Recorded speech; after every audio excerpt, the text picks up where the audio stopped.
नमस्कार, capital TV का खास शो महाराष्ट्र फाइल्स देख रहे हैं आप। मैं हूं आपके साथ पूजा।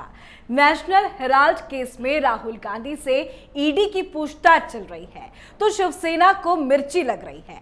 दरअसल शिवसेना ने अपने मुखपत्र सामना के जरिए केंद्र सरकार पर कटाक्ष किया है और पूछा है कि क्या पूर्व प्रधानमंत्री जवाहरलाल नेहरू को भी समन जारी किया जाएगा। यही नहीं, सामना के लेख में गांधी नेहरू परिवार की तारीफ की गई है और मोदी सरकार पर कटाक्ष किया गया है। पर सवाल यह है कि पूछताछ राहुल से हो रही है तो शिवसेना को क्यों नेहरू की याद सता रही है।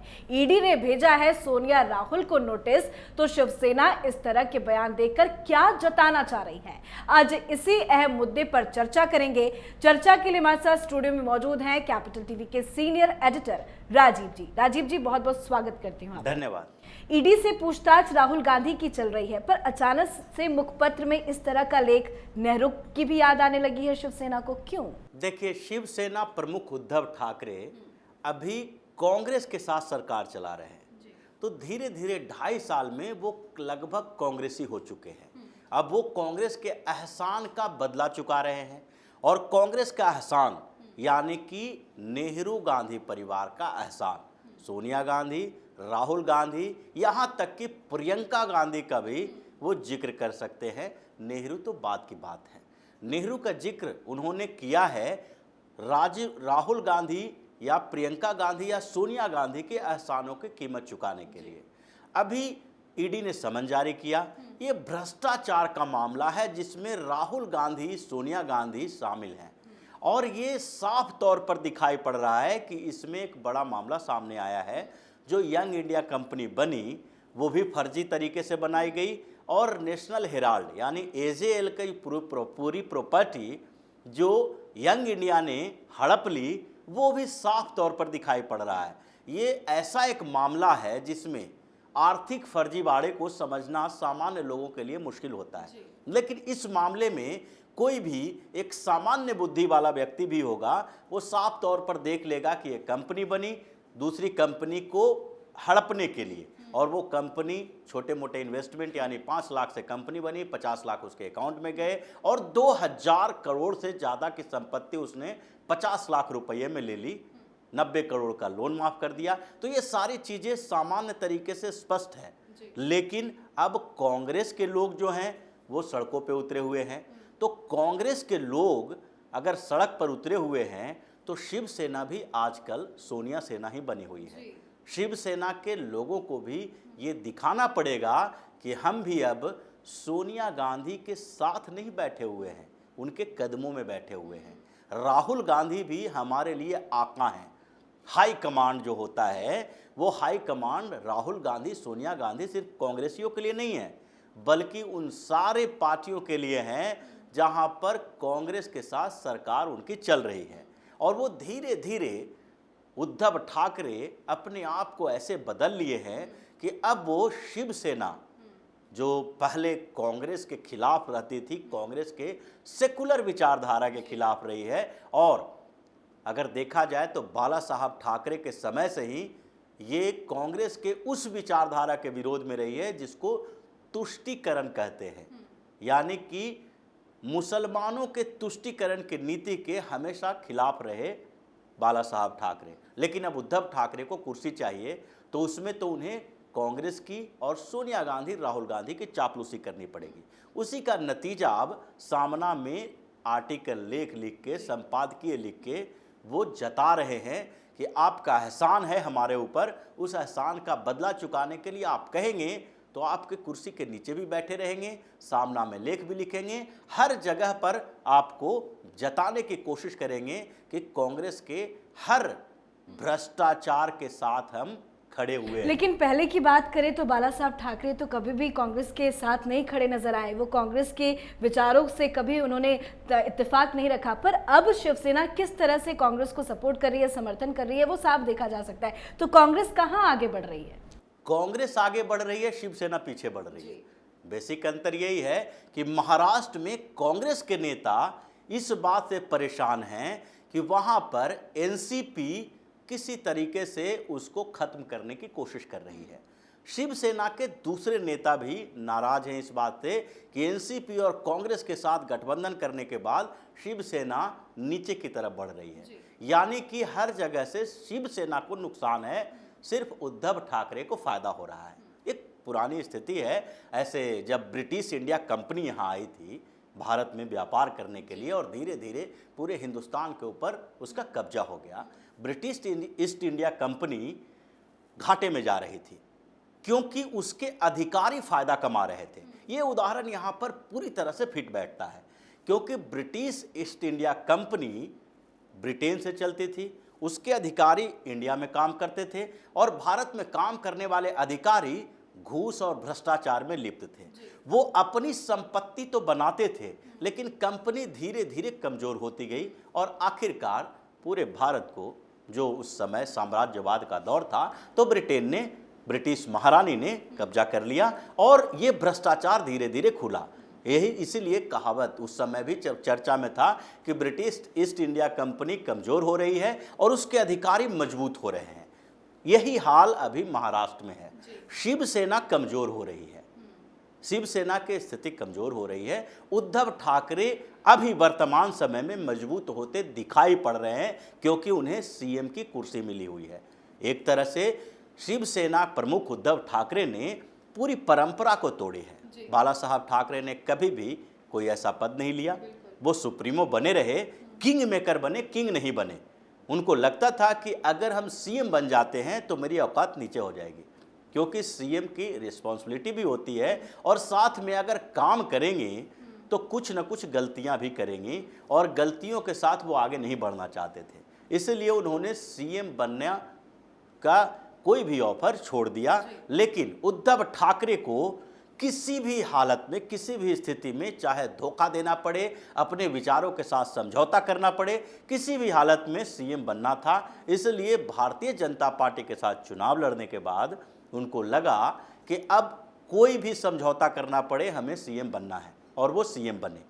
अब इतने सालों से, मतलब 2.5 साल से ज़्यादा हो गया, 2.5 सालों से उद्धव ठाकरे लगातार अपने विचारों के साथ समझौता कर रहे हैं और अब स्थिति यहाँ तक पहुँच गई कि उद्धव ठाकरे कांग्रेसियों की तरह, जैसे कांग्रेस में जो चापलूसी का कल्चर चलता है, वहाँ पर कोई भी कितना भी बड़ा से बड़ा नेता हो, सोनिया गांधी, राहुल गांधी, यानी कि गांधी नेहरू परिवार जब भी रहा हो, चाहे नेहरू जी रहे हो, नेहरू के समय में ऐसी स्थिति नहीं थी। इसका कारण नेहरू नहीं थे, इसका कारण उस समय का कांग्रेस का लीडरशिप था, क्योंकि सारे स्वतंत्रता सेनानी रहे थे, स्वतंत्रता आंदोलन में रहे थे, कंधे से कंधा मिलाकर चले थे।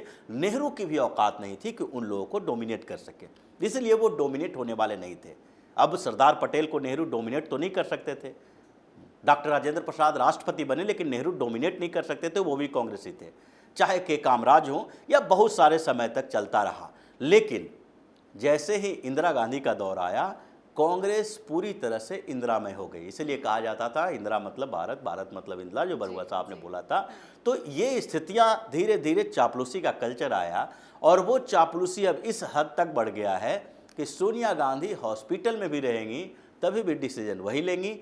राहुल गांधी कितना भी निकम्मा नकारा साबित हो जाए, चाहे वो खुद ही एक जगह से चुनाव हार जाएं, लेकिन फिर भी कांग्रेस के बड़े बड़े दिग्गज नेताओं की औकात नहीं है कि राहुल गांधी के आंखों में आंखें मिला के देख सकें।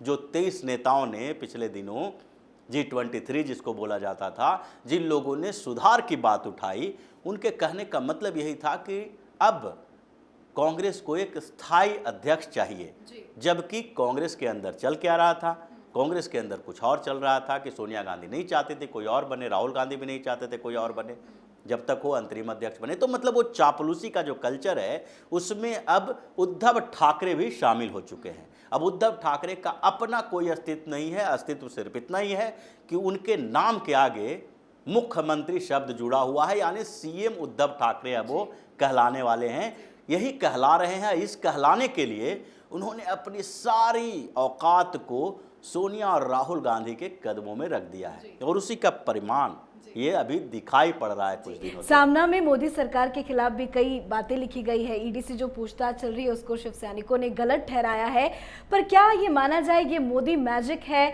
जिस वजह से शिवसेना और कांग्रेस एक साथ जुट गई है, मोदी सरकार को गिराने की कोशिश कर रही है? देखिए, ये दो तरह की चीजें हैं। जैसा अभी आपने कहा कि शिव सैनिकों ने ऐसा कहा है, ये शिव सैनिक नहीं है। बेसिकली शिव सैनिक कभी भी राहुल गांधी के साथ खड़े नहीं होंगे। अगर उद्धव ठाकरे कहें भी तो राहुल गांधी के ईडी को समन भेजने के मुद्दे पर महाराष्ट्र में शिव सैनिक प्रदर्शन नहीं करेगा।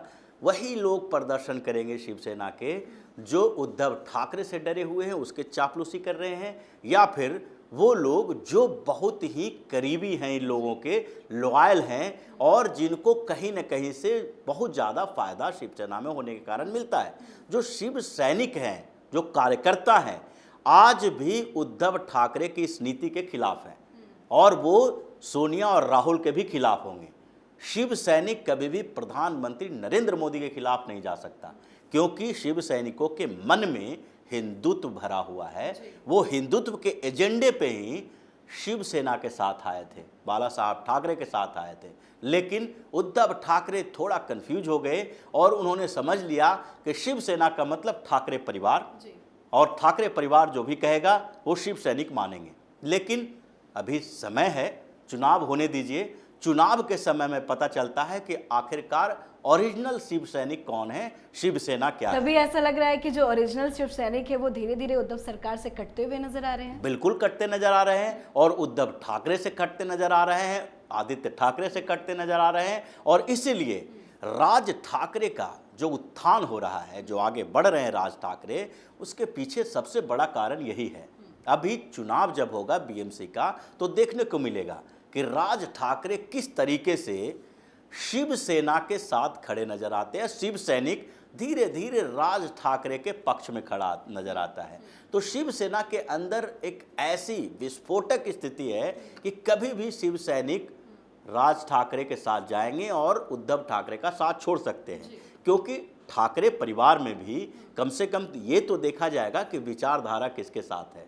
और जब उद्धव ठाकरे पूरी तरह से कांग्रेस के कदमों में गिर गए हैं तो किस आधार पर शिवसेना के लोग और जो ग्राउंड में काम करने वाले शिव सैनिक हैं, जो ब्लॉक प्रमुख हैं, जो विधानसभा का चुनाव लड़ रहे हैं, जो कारपोरेटर का चुनाव लड़ते हैं, वो लोग जब वोट मांगने जाएंगे तो उसका आधार क्या होगा? सबसे बड़ा आधार तो पहले ही छीन चुका है। जो सबसे बड़ा आधार था कि हम भगवा लहराएंगे पूरे महाराष्ट्र में, छत्रपति शिवाजी महाराज का नारा के साथ ये लोग शिवसेना बनाए थे, और वो भगवा से तो अब मुंह मोड़ लिया इन लोगों ने। अब ये अजान के साथ खड़े नजर आ रहे हैं। तो ऐसी स्थिति में पहला आधार तो उनका छिन गया। दूसरा आधार है राजनीतिक विचारधारा के आधार पर जो वैचारिक सहमति थी इन लोगों की, वो भी वैचारिक आधार छिन गया जब इन्होंने भारतीय जनता पार्टी के से अलग होके साथ में गठबंधन किया एनसीपी और कांग्रेस का। अलग होना गठबंधन से एक अलग बात है। पिछले बीएमसी के चुनाव में शिवसेना और भारतीय जनता पार्टी दोनों ने अलग अलग चुनाव लड़ा था। उस समय भारतीय जनता पार्टी और शिवसेना दोनों विधानसभा में एक साथ थे, लेकिन सीटों पर सहमति नहीं बनी। भारतीय जनता पार्टी चाह रही थी कि 2014 के लोकसभा चुनाव फिर विधानसभा चुनाव के बाद हमारी स्थिति मजबूत हुई है तो हमें ज़्यादा सीटें दी जाए बीएमसी के चुनाव में, लेकिन शिवसेना नहीं मानी, जिसके कारण दोनों अलग अलग हो गए। लेकिन महाराष्ट्र में मुंबई की जनता जो है, जो बीएमसी में वोट देने वाले थे, उन लोगों को पहले से पता था कि दोनों चुनाव तो अलग अलग लड़ रहे हैं, लेकिन भाजपा को वोट दे या शिवसेना को वोट दे, वोट हम एक ही उद्देश्य से दे रहे हैं और ये दोनों बाद में एक साथ ही आएंगे चुनाव के बाद। इसलिए जब शिवसेना के मेयर बनाने की बात आई तो भारतीय जनता पार्टी ने बिना शर्त समर्थन दे दिया कि आगे विधानसभा में अगर शिवसेना साथ दे रही है तो बीएमसी इनके हवाले छोड़ दो, क्योंकि मुंबई इनके राजनीति का गढ़ रहा है और करीब करीब 2 दशक से शिवसेना का वहां पर कब्जा रहा है बीएमसी में। लेकिन अब वो स्थिति भी खत्म हो गई है। तो ये अब धीरे धीरे ये कंडीशन बन रहा है कि शिवसेना प्रमुख उद्धव ठाकरे अपनी पूरी विचारधारा से समझौता कर लिया, उन्होंने राजनीति अलग दिशा में चला ली और अब कांग्रेस के साथ, कांग्रेस के पीछे खड़े नजर आ रहे हैं। तो ऐसी स्थिति में अब आगे आने वाले दिनों में जो भी चुनाव होगा उसमें उद्धव ठाकरे के पार्टी के नेताओं को सोचना पड़ेगा कि वो किसके टिकट पर चुनाव लड़ें। वो महाविकास अघाड़ी के टिकट पर चुनाव लड़ें या फिर अंतिम समय में सोच लें कि चाहे इंडिपेंडेंट लड़ जाए, भारतीय जनता पार्टी के साथ चल जाए, क्योंकि दोनों के विचारधारा में आसमान जमीन का अंतर है। चलिए, बहुत बहुत शुक्रिया समझाने के धन्यवाद। लिए। तो बता दें आपको कि राहुल गांधी से नेशनल हेराल्ड से जुड़े मनी लॉन्ड्रिंग के मामले में पूछताछ चल रही है। राहुल ईडी के सामने फंसते नजर आ रहे हैं, पर सवाल जवाब ईडी कर रही है, पर विरोध शिवसेना जता रही है। और इसी पूछताछ को लेकर शिवसेना के मुखपत्र सामना में बड़े बड़े लेख छापे जा रहे हैं। अब शिवसेना ने यहां तक कह दिया कि सोनिया गांधी और राहुल गांधी को आरोपी बनाया गया है। क्या नेहरू के नाम से उनके स्मारक पर कुछ समन चिपकाए जाएंगे? शिवसेना के इस लेख और सोच पर आपकी क्या कुछ राय है, कमेंट करके जरूर बताएं। आज के हमारे खास शो महाराष्ट्र फाइल्स में इतना ही। महाराष्ट्र से जुड़ी तमाम बड़ी खबरों के लिए देखते रहिए कैपिटल टीवी। नमस्कार।